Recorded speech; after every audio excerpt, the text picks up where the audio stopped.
Hello, hello, hello, and welcome back, chemists. Welcome to pretty much the most essential / quintessential example of a stoichiometry problem you'll ever need. I'm going to try to break this one down very, very methodically into all its steps because this sort of skeleton of problem you're going to be using constantly throughout this whole unit and next unit and a bunch of units in chemistry as a whole. So I'm going to really break down the steps here about how exactly we go from getting data about one compound in a reaction, so we have grams of ammonia, to data about another, or we have grams of nitrogen and want grams of ammonia. Because you're going to get scenarios like this all the time in instructions where it'll be like, hey, you have this many grams of this compound and we want you to make this. How many can you make? Whatever. So this is like a very practical application of chemistry, and you're going to be using it a lot. So I want to make this video quite complete and easy to refer back to. So with that in mind, I want to draw your attention once again to this whole fancy deal over here that says make sure your equation is balanced, write what you know, add your conversion factors, make sure you cancel your units, and multiply the top and divide the bottom. I'm going to really break this down step by step, and we'll refer back to that, but just keep those steps in your back pocket here, because without any further ado, we're going to begin solving this problem. So you'll see up here, we have a chemical reaction. You may, you may recognize it from the last video, but pretend you didn't. Take a second here and pause the video and try it out. Try to bounce it, see what you come up with. I'll give you a second here.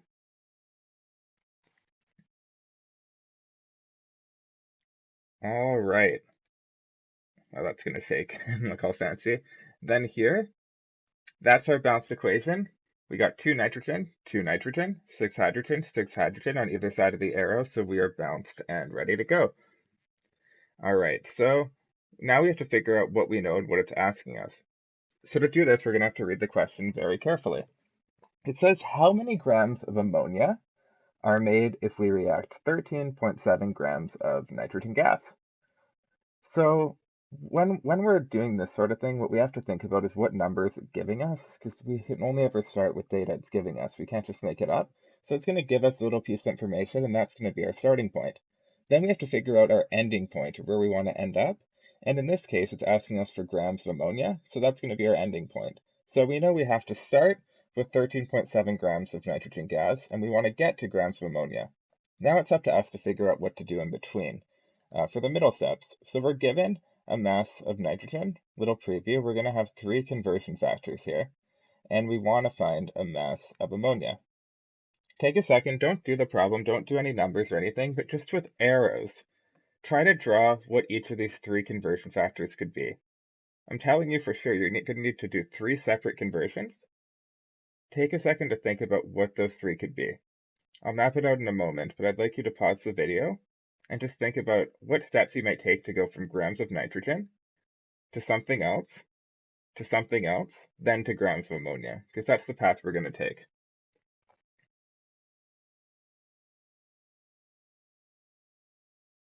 All right, so in stoichiometry, you can only change from data about one compound in a reaction to another by going from moles to moles. Moles to moles is pretty much like the core, literally the core, in the middle of each problem, but also like the very most important thing in stoichiometry. That's the whole molar ratio thing we were talking about in our lesson and in the last example. But now we have this gram stuff tossed on each end. We can't just go straight from grams of nitrogen to grams of ammonia. There's no like way to do that without using moles as a go-between. Remember, moles are our unit that allow us to just be standardized and have standard data about every single compound that we can compare and relate. But grams, we can't do that with. So we're going to have to take these grams and take the grams of nitrogen and figure out the amount of moles of nitrogen. We can do that using our molar mass, if you think back to last unit. I'll do a quick review of that in here too. So we're going to use our molar mass to go from grams to moles. Then when we have moles, we can go moles to moles, just like the last example I posted. And that's going to be using our molar ratios, which come from these coefficients. Then from moles of ammonia, we can go to grams of ammonia using molar mass in the other way. And these are those things about units need to cancel on bottom or top. So we'll take a look at that as we go. But I'm just going to circle some things here to further draw emphasis. Each time you have an arrow which means you're going between two different bits of data. It's like grams to moles, moles of one thing to moles of another, whatever it may be. That's when you have to put in a conversion factor, because you're literally converting information. We're taking, like, it's literally just telling us we have a mass of nitrogen and we want to find out a mass of ammonia. So we have to convert this information. Each time we go from one thing to the next, that's a conversion factor. Then, in the middle of almost every Stoic problem, well, pretty much, I think every Stoic problem you're going to see, it's going to have moles to moles. So get used to seeing that in the middle when you're going from moles of one thing to moles of another. And then on each side, you can like bookend it with grams, liters, like number of particles, whatever. But moles to moles is almost always going to be in the center there. So keep a lookout for that. All right. Here's just the molar mass thing. We need to find the molar mass of nitrogen gas and the molar mass of ammonia. I lined that up down here, so if you're not sure to do that, just pause the video and take a look at what I did and look back at your notes from last unit. But I just took the masses from the periodic table and summed them up based on how many. So 2 nitrogen here, so 2 times nitrogen's molar mass, NH3, 1 nitrogen, 3 hydrogen. But yeah, so we need those molar masses to solve. Okay, without further ado, let's take a look. When we're starting to solve these equations, we have to start with our starting point. Plain and simple. We have to start with whatever number it gives us because that's the only place we have. So here we're going to write down 13.7 grams of nitrogen to start. And we know our first conversion is going to be from grams of nitrogen to moles of nitrogen. I'm going to invite you to pause the video. I'm going to break down these conversion factors one by one. So I invite you to pause here and try to set up the first conversion factor you could put in here to change that grams of nitrogen to a moles of nitrogen value. All right. Okay, let's see. So here we know that there's 28 grams of nitrogen in each mole. So if we want to change moles, we want moles on top, units in need on the top, that's step 4 here, and units to cancel on the bottom. So we'll see here we have grams of nitrogen, and we're dividing by grams of nitrogen in a mole. So these two cancel. Then, after this step, we're left with a mole amount of nitrogen after we multiply this through. So that's our unit that we end up with after this first conversion factor. We're now in moles of nitrogen, which is our second step here. Cool. So same thing here. I'd like to invite you to take a second and try to set up the next conversion factor to go from moles of nitrogen to moles of ammonia. That's our middle step here, the mole to mole one. So pause the video and take a second.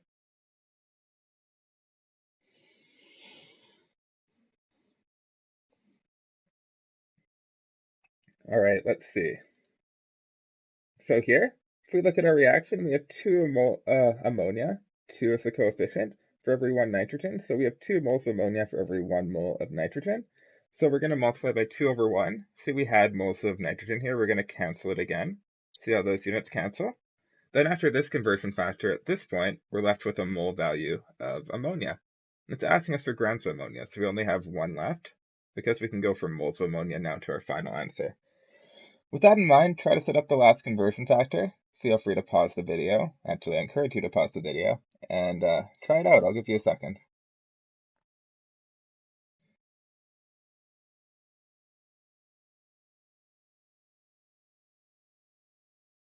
All right, so we figured out there were 17.0 grams in each 1 mole chunk of ammonia. So we're going to cancel out the moles of ammonia here.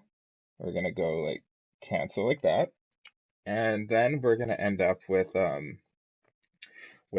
final answer. So to multiply this through, when it says multiply top, divide bottom, you'd go 13.7 times 1 times 2 times 17 divided by 28 divided by 1 divided by 1. You don't have to divide by 1 if you don't want to.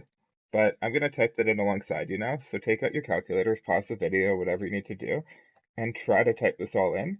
So 13.7 times 1 times 2 times 17 divided by 28, then divided by 1 if you want.